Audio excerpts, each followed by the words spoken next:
नमस्कार। खो खो का मैच जब फुल स्पीड में होता है तो उसका रोमांच ही अलग होता है ना? पर उस तेज एक्शन में कभी-कभी अंपायर के इशारे समझना थोड़ा मुश्किल हो जाता है।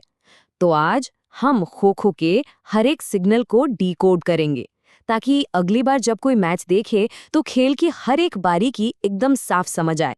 तो चलिए एकदम बेसिक से शुरू करते हैं, उन सिग्नल से जो खेल का फ्लो तय करते हैं। मतलब एक टर्न कब शुरू होगा और कब खत्म होगा।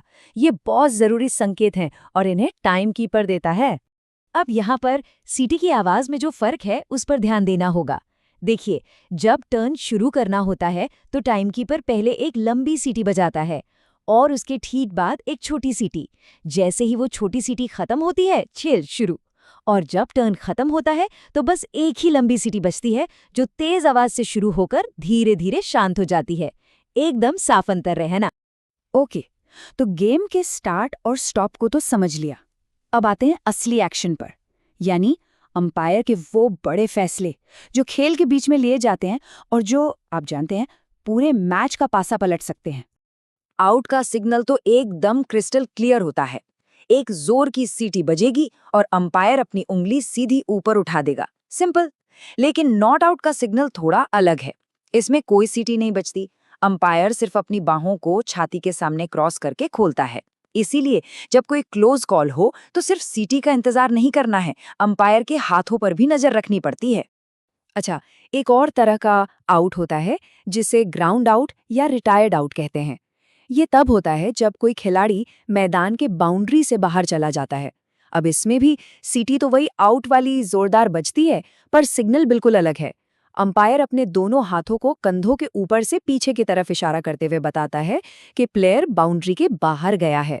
एक बहुत ही इंटरेस्टिंग चीज है खो खो में, क्या किसी को पता है कि चेजिंग टीम अपने टर्न को टाइम पूरा होने से पहले ही खत्म कर सकती है? जी हाँ, ये एक बहुत बड़ा स्ट्रेटेजिक मूव हो सकता है और इसका भी एक खास सिग्नल है। ये फैसला लेने का हक सिर्फ और सिर्फ टीम के कप्तान को होता है। जब भी कैप्टन को लगता है कि बस अब पारी को यहीं खत्म करना टीम के हित में है, तो वो अपने दोनों हाथों को आपस में पकड़कर अंपायर की तरफ ऊपर उठाता है। अंपायर ये सिग्नल देखते ही टर्न को वहीं रोक देता है, भले ही टाइम बचा हुआ हो। चलिए अब बात करते हैं फाउल्स की। खेल में कई अलग अलग तरह के फाउल होते हैं, लेकिन सबसे मजेदार बात यह है कि इन सभी के लिए एक ही तरह की सीटी बजती है। मतलब एक ही ऑडियो सिग्नल है जो बताता है कि भाई कोई गलती हो गई है। तो ये बात एकदम याद रखने वाली है। जब भी लगातार 2 या 3 छोटी छोटी और तेज सीटियां सुनाई दे, समझ जाइए कि फाउल हुआ है। सीटी तो बस एक अलर्ट है। असली कहानी तो अंपायर का हाथ का इशारा बताता है कि आखिर नियम कौन सा तोड़ा गया है। खो खो में लगभग 10 तरह के कॉमन फाउल्स होते हैं जिन पर अंपायर की बाज जैसी नजर रहती है। तो चलिए अब एक एक करके इन सभी फाउल्स और उनके सिग्नल्स को समझते हैं। तो तैयार हैं? शुरू करते हैं फाउल्स और उनके सिग्नल्स की इस गाइड को। सबसे पहला है शोल्डर फाउल। ये तब होता है जब कोई अटैकर अपनी दौड़ने की डायरेक्शन तो नहीं बदलता, पर अपना कंधा घुमाकर डिफेंडर को कंफ्यूज करने की कोशिश करता है।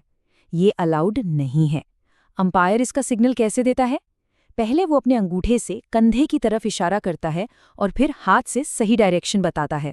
दूसरा है फुट फाउल। ये बहुत ही कॉमन गलती है। रूल ये है कि खो देने के बाद अटैकर का पैर क्रॉस लेन को पार नहीं करना चाहिए।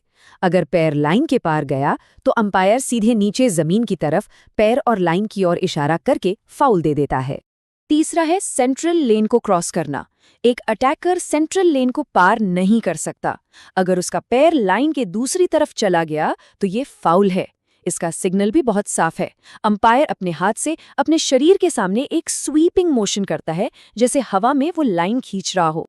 चौथा फाउल है डायरेक्शन बदलना या पीछे हटना।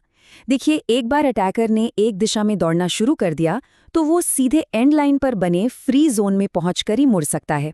बीच रास्ते में यू टर्न लेना या पीछे हटना फाउल है। इसका सिग्नल है हाथ से एक रोलिंग मोशन बनाना। अब 2 ऐसे फाउल्स हैं जो प्लेयर्स के बीच गलत तरीके से कांटेक्ट होने पर होते हैं। नंबर 5, अगर कोई अटैकर पोल के पास बैठे खिलाड़ी को छू तो लेता है पर उसे खो दिए बिना ही आगे भाग जाता है। और नंबर 6, अगर कोई बैठा हुआ खिलाड़ी दौड़ते हुए डिफेंडर के रास्ते में रुकावट डालता है या उसे ब्लॉक करता है। ये दोनों ही सिचुएशन फाउल हैं। 7वां फाउल है जल्दी उठ जाना। ये पूरा का पूरा टाइमिंग और डिसिप्लिन का खेल है। बैठे हुए अटैकर को तब तक इंतजार करना होता है जब तक उसे खो न मिल जाए। अगर वो पहले ही उठ खड़ा होता है तो ये फाउल है। अंपायर अपने फ्लैट हाथ से ऊपर की तरफ एक इशारा करके ये सिग्नल देता है। 8वां फाउल है खो को गलत तरीके से बोलना। जी हाँ, अटैकर को जोर से और एकदम साफ खो ही बोलना होता है। अगर वो कोई और शब्द बोलता है या बहुत धीरे बोलता है या बोलता ही नहीं तो ये फाउल है। इसका सिग्नल तो बहुत आसान है, अंपायर अपनी उंगली होठों पर रखता है। और 9वां फाउल है गलत तरीके से बैठना। हर बैठे हुए अटैकर को अपने लिए बने बॉक्स के अंदर ही बैठना होता है। अगर उनका हाथ या पैर लाइन को छू रहा है तो ये भी एक फाउल है। अंपायर इसका सिग्नल देने के लिए हवा में अपने हाथों से एक बॉक्स का शेप बनाता है। तो चलिए एक फटाफट रिकैप करते हैं। स्टार्ट के लिए लंबी और फिर छोटी सीटी। स्टॉप के लिए एक लंबी धीमी होती हुई सीटी। आउट, जोरदार सीटी उंगली ऊपर। नॉट आउट, कोई सीटी नहीं, बस हाथ क्रॉस। ग्राउंड आउट, हाथ कंधों के ऊपर से पीछे। और कोई भी फाउल, 2-3 छोटी छोटी तेज सीटियां। बस इतना याद रखना है। तो अब जब ये सारे सिग्नल समझ आ गए हैं तो कोई भी सिर्फ खेल नहीं देखेगा बल्कि उसकी भाषा को समझेगा। अब एक सवाल उठता है, इन नियमों और संकेतों की गहरी समझ के साथ खो-खो के खेल की स्ट्रैटेजी में कौन सी नई परतें नजर आती हैं? अगली बार जब मैच देखें तो इस नजरिए से जरूर सोचिएगा। आज के लिए इतना ही, धन्यवाद।